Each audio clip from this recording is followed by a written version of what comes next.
The endless expanse of space had never felt narrower to Admiral Crone of the Galactic Alliance. His colossal flagship, the Pride of Stars, held position at the forefront of an armada sprawling across 3 whole solar systems. 500 warships, each a masterpiece of alien technology, each one capable of turning worlds into ash. The combined strength of 12 unique species, all gathered under one command, all for one goal alone: to annihilate the single human ship trespassing into their domain.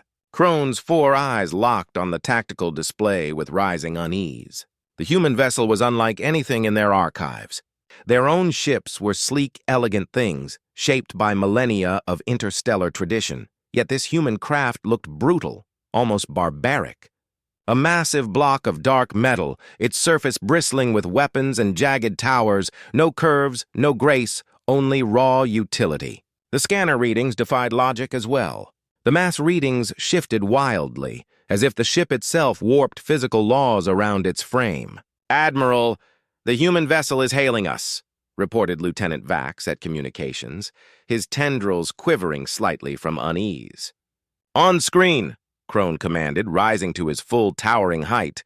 The main display flickered, revealing a human face. 2 forward-facing eyes, skin pale and strange. But what froze Crone was the expression, calm, even bored. "This is Captain James of the Earth Defense Force vessel Hammer," the human said in steady galactic standard. "You have 1 minute to leave this system. That is your only warning." Laughter exploded across the bridge. Officers of 12 species mocked the threat openly. 1 ship against 500? The idea was absurd. Dotron leaned forward, mandibles clicking with delight. "Captain James, you face the combined might of the Alliance. Your single ship, impressive as it may look, cannot fight us all. Surrender and perhaps we show mercy." The human didn't even blink. 50 seconds, Admiral." "Sir," Vax whispered, alarmed as his console spiked. The human ship, energy readings climbing in unknown patterns. "It looks like hundreds of weapons charging at once. That can't be real. No ship holds that kind of power." Craw waved one claw lazily. "Impossible. A trick to frighten us. Ignore it."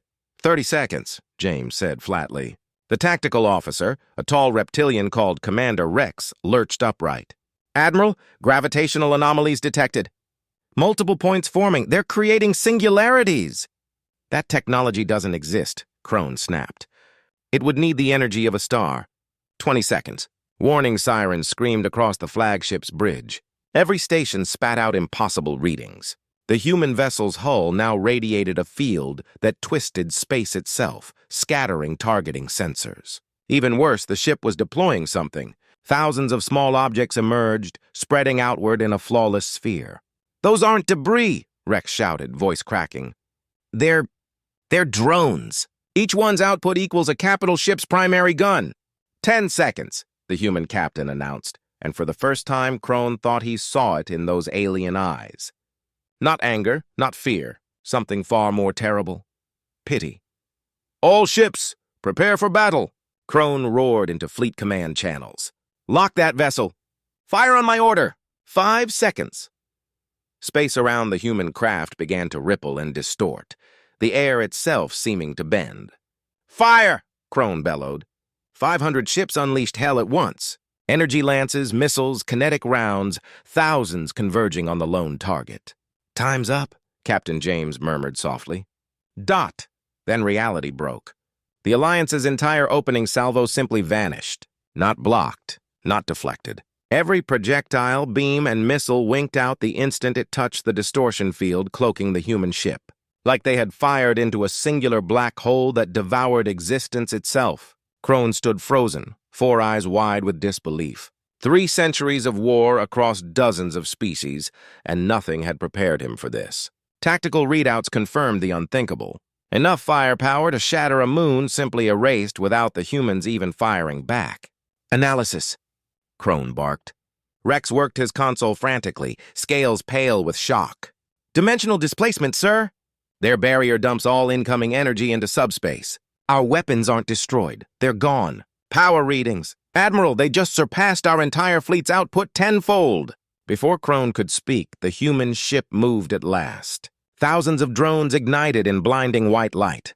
They accelerated like thoughts made real, forming perfect patterns around the Alliance Armada, moving not as machines, but as one living entity, Armada in a three-dimensional lattice of death. "Evasive maneuvers!" Crone shouted, but the order came far too late. The drones fired in unison. Not the energy beams or missile storms the Alliance relied upon, but something infinitely worse: coherent gravity waves rippling through the fabric of space itself. The first wave struck the outer ring, and Crone watched 30 destroyers collapse like fragile paper sculptures.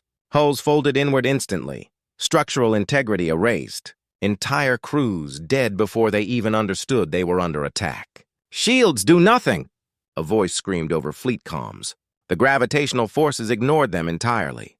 3 seconds later, a second wave crashed outward. This time the cruisers were the targets. 50 proud warships, each the jewel of its species, torn apart atom by atom.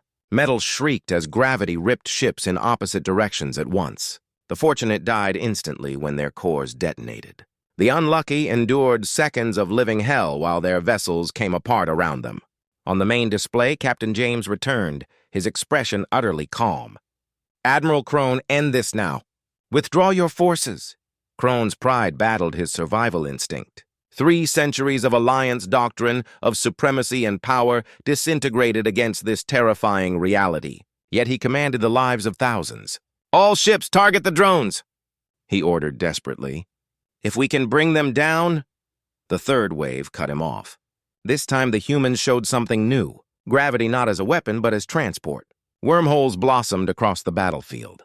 20 Alliance vessels blinked across space without warning, teleported to random death traps. Some reappeared in asteroid fields, others too near blazing stars. One battleship rematerialized inside another, the resulting antimatter explosions erasing both. "They're not even trying to kill us," Vax whispered, horror dawning. "They're showing how easily they could end everything." The fourth wave targeted the Alliance's most prized dreadnoughts. Colossal ships the size of floating cities, shielded by barriers built to endure supernovas. The human drones encircled one, the Eternal Warrior, flagship of the Soros Empire. 100 drones fired in flawless unison, gravity beams intersecting with mathematical perfection. The dreadnought didn't detonate or collapse. It simply ceased. One moment it existed, the next it was crushed beyond the plank length, erased from reality itself. 10,000 lives vanished in an instant. 4 minutes since the battle began, 120 Alliance ships gone. The humans hadn't taken so much as a scratch. "Cease fire!" Crone roared, his voice cracking under the strain. "All ships, cease fire now." The guns fell silent, but the human drones held position, their weapons still burning with lethal readiness. On the main screen, Captain James waited quietly. We surrender," Crone forced out at last, the words bitter ash on his tongue. "The Alliance Armada will withdraw." The retreat was chaos. Ships fled in all directions, order crumbling into terror. The once mighty armada of 500 vessels limped away with barely 400 intact. Admiral Crone stood alone on the bridge, most officers already scrambling to evacuate. Only Lieutenant Vax remained, tendrils shaking as he worked his station.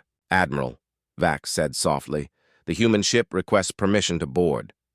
Crone's mandibles clicked in shock. "They want to board us after annihilating our fleet?" "Sir, the message says Captain James wishes to speak. He offers to come alone, unarmed." Crone hesitated. Pride screamed to refuse, but curiosity gnawed deeper. What kind of species forged such impossible technology? How had humanity, a race that achieved faster-than-light travel barely 50 years ago, built weapons shattering every physical law the galaxy obeyed? "Grant permission," Crone said finally. But security on full alert. 20 minutes later, Captain James stood aboard the Pride of Stars conference deck. Far smaller than Crone imagined, the human barely reached his chest. No claws, no armor, no natural defenses, only soft, exposed flesh and that same unshaken expression. "Admiral Crone," James began, placing a small device on the table. "What I'm about to reveal is classified at the highest levels of human authority. But after what you've seen, my superiors agree. You deserve to know." The device activated. projecting a holographic sphere, a blue-green planet circling a yellow star. Earth. Crone recognized humanity's homeworld. 50 years ago, James said, we were alone. We didn't know alien life existed. We'd barely begun exploring space, proud of our small achievements. The hologram shifted, enormous ships descending into Earth's orbit. Crone knew them at once. The Zephyr Empire, one of the first civilizations destroyed by the expanding Galactic Alliance a century before. Notorious slavers, infamous for cruelty. They demanded our surrender, James continued evenly. When we refused, they erased our 3 largest cities. 30 million dead in minutes. The hologram showed shattered landscapes, cities erased in nuclear fire. Against himself, Crone felt sympathy stir. We surrendered, of course. What choice existed? For 5 years, they enslaved us, mining our world, taking our children for experiments, treating us as beasts. James's voice stayed calm, but his eyes were cold. But they made one mistake. They let some humans work on their ships, thought us too primitive to matter. Images showed humans laboring in alien shipyards, docile, obedient, at least outwardly. Humans have one trait rare in this galaxy, James said. Adaptability. We don't just learn, we improve. Every night after labor, our scientists met in secret, studying, copying, enhancing. That's impossible, Crone objected. Technological gaps take centuries to bridge. Normally, James agreed. But humans make intuitive leaps. We don't need full understanding to innovate. The hologram shifted again. One scientist, Lisa Park, examined their FTL drives and asked one question. What if we went around space instead of through it? 6 months later, she produced a theoretical framework for dimensional folding technology. The hologram now displayed schematics so complex they made Crone's eyes ache, equations that seemed to warp reality itself. After 2 years of secret work, we launched a rebellion. The Zephyr expected crude rifles, maybe stolen energy cannons. Instead, we revealed gravity-controlled technology, reverse-engineered and vastly improved from their tractor beams. We didn't just beat them. We erased their entire armada in 17 minutes. Crone's mouth felt dry. The Zephyr Empire had thousands of warships. Had, James corrected softly. We offered them the same choice we offered you, leave or vanish. They chose poorly. But the Alliance, Crone began. The Alliance never knew, James said. You believed the Zephyr collapsed from civil war. We let you believe that. For 43 years, we've prepared, refined our weapons, waited for the day someone else would try enslaving us. James tapped the device again. The hologram shifted to a galactic star map, hundreds of systems marked by colors of different empires. Earth glowed faintly in one corner, a single blue spark among titans. Admiral, how much do you know of human history? James asked, voice calm, almost casual, as though this wasn't rewriting the galaxy's balance of power. Crone shifted uncomfortably. Your kind is young. Nuclear fission centuries ago. Primitive rockets. Endless internal wars over ideology and resources. A species that somehow stumbled into faster-than-light travel. Perhaps through luck. Or outside help. All true, James nodded, but incomplete. Do you know what makes us truly dangerous? Despite himself, Crone leaned closer. Vax, silent until now, aimed his recorder carefully. We're from a death world, James said. Didn't realize it until we met you. Earth's gravity? Higher than 70% of colonized planets. Diseases wiping out whole species overnight. Predators hunting in coordinated packs. Insects killing with one sting. Even our plants poison you just by standing near them. The hologram showed hurricanes, erupting volcanoes, vast carnivores. Disasters that would end civilizations elsewhere barely registered on Earth. But that's not why we're feared, James went on. Every death world breeds survivors. Humans are unique because we do insane things for no reason but curiosity. We leap from flying machines for fun. We climb mountains that kill 1 in 4 climbers just to plant a flag. We strap ourselves to fire and ride it into space. We split atoms just to boil water. We drink poison for pleasure. Crone's translator hesitated, puzzled by the concept of alcohol. Why would you poison yourselves? James smiled faintly. Because adversity fuels us. When the Zephyr enslaved us, they thought fear would break humanity. They gave us the greatest gift instead, unity, and impossible odds. "Tell us it can't be done, Admiral." The hologram shifted to hidden shipyards, vast underground labs filled with salvaged alien tech. "It took your alliance 3,000 the table. What I'm about to show you," James began, "is classified at the highest levels of human government. But after what just happened, my superiors agree you need to see this." The device projected a hologram, a blue-green planet orbiting a yellow star, Earth. Crone recognized humanity's homeworld instantly. 50 years ago, James said, we were alone. We had no idea alien life existed. We were just taking our first steps into space, proud of our achievements. The hologram shifted, showing enormous warships dropping into Earth's orbit. Crone stiffened at the sight. The Zephyr Empire, one of the first casualties of the Galactic Alliance a century earlier. Known for cruelty, for enslaving entire species. "They demanded our surrender," James continued. "When we refused, they destroyed our 3 largest cities as an example. 30 million dead in minutes." The hologram showed smoking craters where metropolises had stood. We surrendered, of course. What choice did we have? For 5 years, they used us as slave labor, stripping our planet's resources. They took our children for experiments. They treated us like animals. James's voice was calm, but his eyes had gone cold. But they made one fatal mistake. They let some of us work on their ships, thought we were too primitive to understand the tech. The projection changed. Humans in alien shipyards, obedient, silent. "Humans have one trait unique in the galaxy," James said. "We adapt. We don't just learn, we improve." Every night after working on Zephyr ships, our scientists gathered in secret. We studied their systems, understood them, and made them better. Much better. "That's impossible," Crone protested. "The technological gap, centuries at least."